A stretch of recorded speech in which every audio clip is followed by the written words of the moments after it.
Это вообще впечатляющее зрелище. Они расположены, значит, террасами, и террасные ряды идут вот так вот вверх, так что крыша одного дома служит как бы двором другого. И как ласточки и гнезда. Она настолько естественно вписывается в рельеф местности, потому что жилища в основном строились на покатых склонах или крутых склонах. И вы знаете, вроде сравнивая современные дома и сравнивая поселения, и сравнивая их, вот чувствуется как бы совершенно два различных мира. Там была своя такая, так сказать, цивилизация, именно в поселениях, в вид их.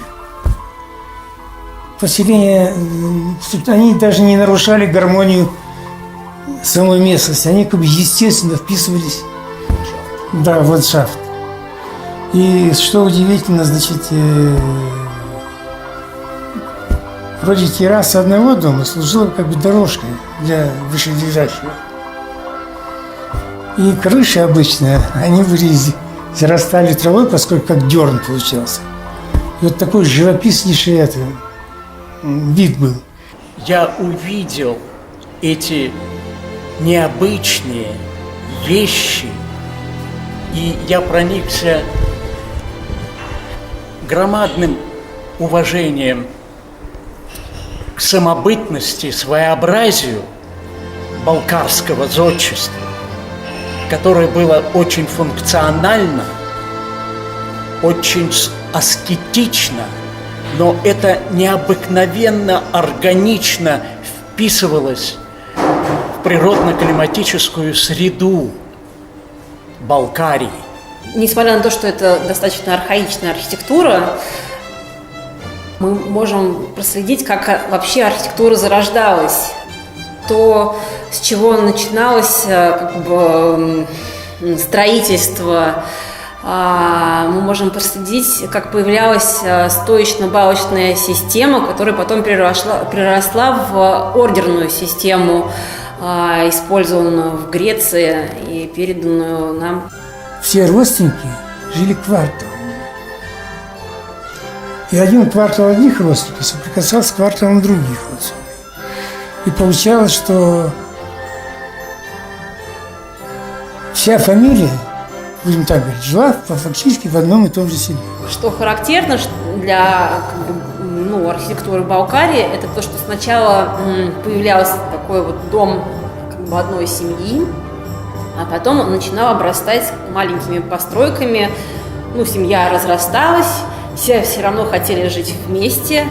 И вот появлялись отдельные комнаты, жилища для младших членов семьи. Эти дома, они были очень затратные. Они строились именно на века. То количество материала, которое уходило на такой дом, только для того, чтобы сделать это перекрытие из бревен, это небольшой участок леса. Строительство дома было сопряжено с огромнейшими трудностями.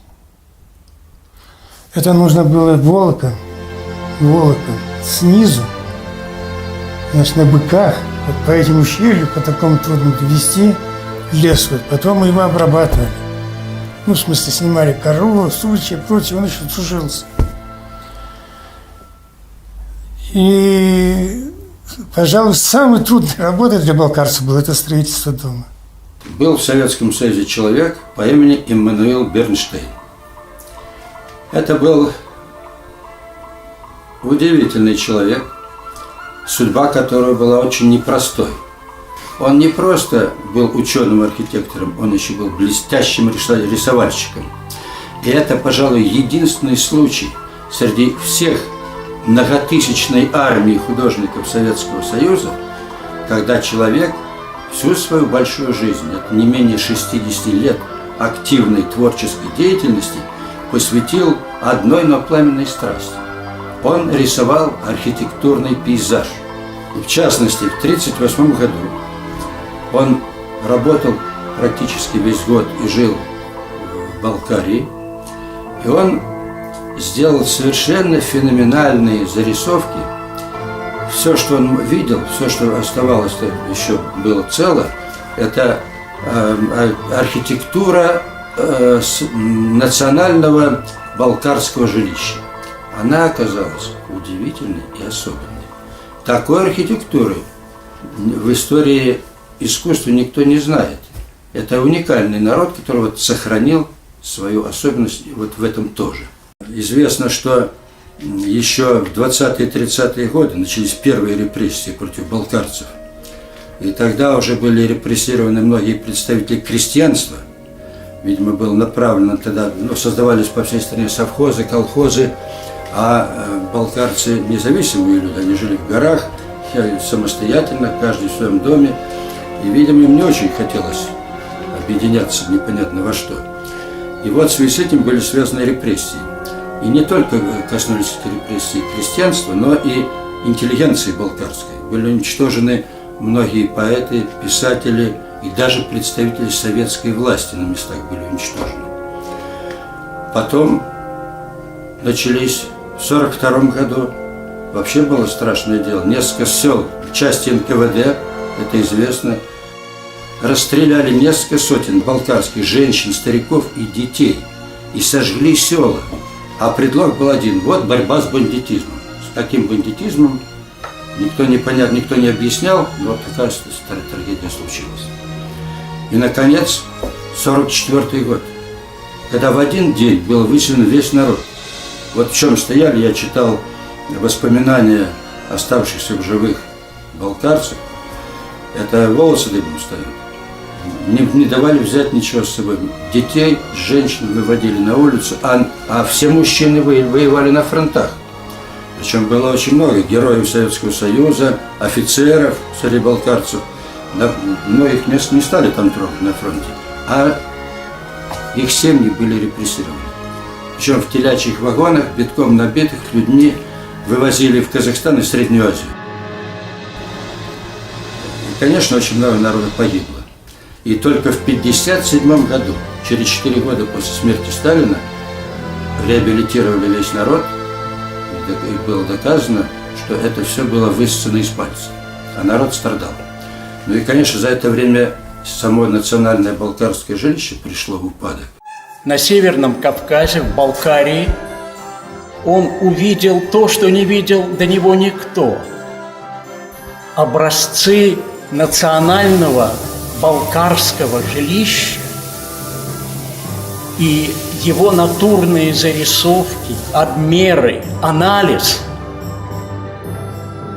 оставили мировому зодчеству неповторимые образцы человеческих творений, которые были преддверием дорического ордера. Балкарцы использовали то, что у них было в их доступе. Кругом лежат камни, пожалуйста, складывая из них стены. И, соответственно, их эволюция, так скажем, укладки стен, ее можно проследить. И действительно есть вот места, где мы видим циклопическую кладку, то есть люди как бы берут там валуны, какие были, что они могли доставить с помощью там простых каких-то инструментов, там животных, то они использовали.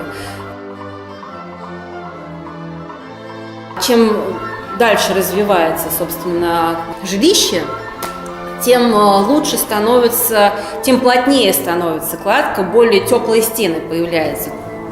Начиналось с сухой кладки, то есть без использования каких-то растворов. Но чем дальше, тем они старались заполнить более мелкими камнями щели, которые образовывались, и использовать известковый раствор для того, чтобы максимально плотно сделать кладку. То есть она будет менее подвержена разрушению.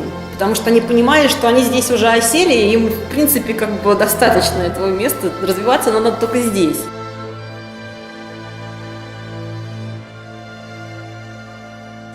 В основном это были одноэтажные постройки. Если рельеф был крутой, то здания смещались как бы по рельефу, образуя такие вот ступеньки. Более современные постройки, они, конечно, двухэтажные, потому что это очень удобно, когда внизу у тебя хозяйственная часть, Допустим, ты можешь как бы помещение отапливать тоже снизу, можешь и не отапливать его снизу, но тепло все уходит вверх, и ты можешь спать на втором этаже.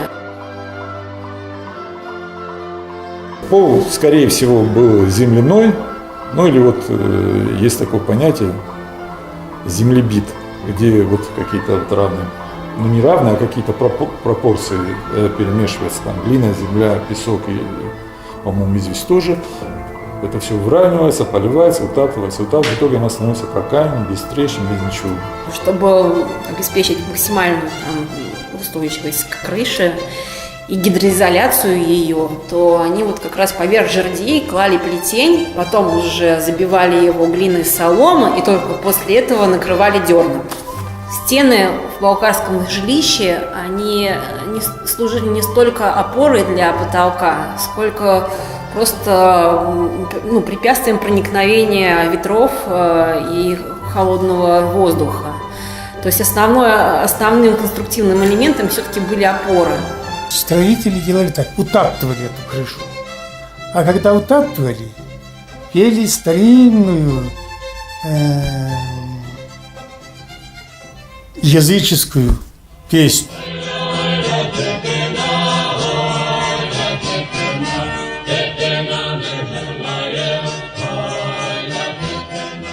Bu taşın adı taban taştı. Taban taş, taban деген adamına ayağına bir kesegini zer atıdı tiyangan zerini.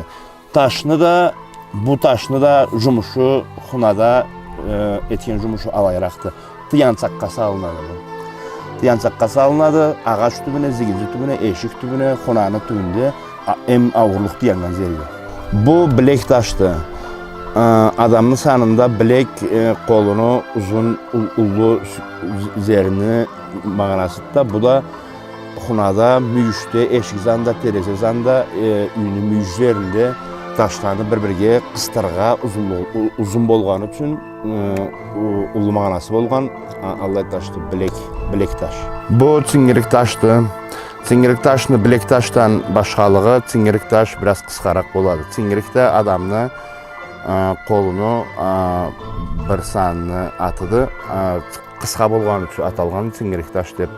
Anıda eşikzanga, terezezanda iki beti bolğa kerekti. Çingirik taşında, bilek taşında. İki beti bolğan, düz müyüşü bolğan taşqa çingirik taş, bilek taş deyildi. Arqalıq taşlarını eşik tereze başına salıngandılar. Alanı alayda turğan mağanası bir-birlerin qısıb qıstırılıb durarlar. Alanı qıstırır üçün alanı zanına ullu ağır bökömrek taşlarla qıstırılğan etkendiler. Söz üçün alayda 5 taş, mavlayda 5 taş, iki arqalıqını birge ala qısıb durarlar. Ortalarında qıstırıqları vardı. Qıstırıq taşını qıstırıb tinsaytqan dedi. Allah tinsaytılğan taşlarla ol halde işlenedi o. Оконные проемы были небольшие, их затягивали или вот пузырем, или слюдой. Слюда тоже у нас в горах есть, это не проблема. Тонкие пластинки слюды вставлялись, так же, как и первое стекло, которое появилось. Оно было небольших размеров, поэтому вот эти, скажем так, пролет оконный, он состоит из множества перемычек, куда эти стекла и вставлялись. Были окна, были ставни и были еще и занавески войлочные. Это опять же для того, чтобы вот меньше задувало и все. Ну, они были такие же живые люди, как и мы. Нужно было спать, отдыхать. И диван, и кровати, они присутствовали в каждом доме. И вообще вся мебель, она невысокая, тоже по одной простой причине. Потому что до появления каминов, печек, очаг топился напрямую. И дым, он имеет свойство сразу не выходить, а оставаться. Поэтому чуть-чуть вот немножко занижено. Присутствует два вида столов. Это вот круглый стол и, скажем так, вот длинный стол, за которым можно большое количество людей посадить. Вот на Кавказе медный котел всегда был мерилом богатства. Медный котел, самая большая валюта, это был котел. даже не скотина. Потому что, например, котел стоил там вот столько-то быков. Очаг, как правило, был в центре.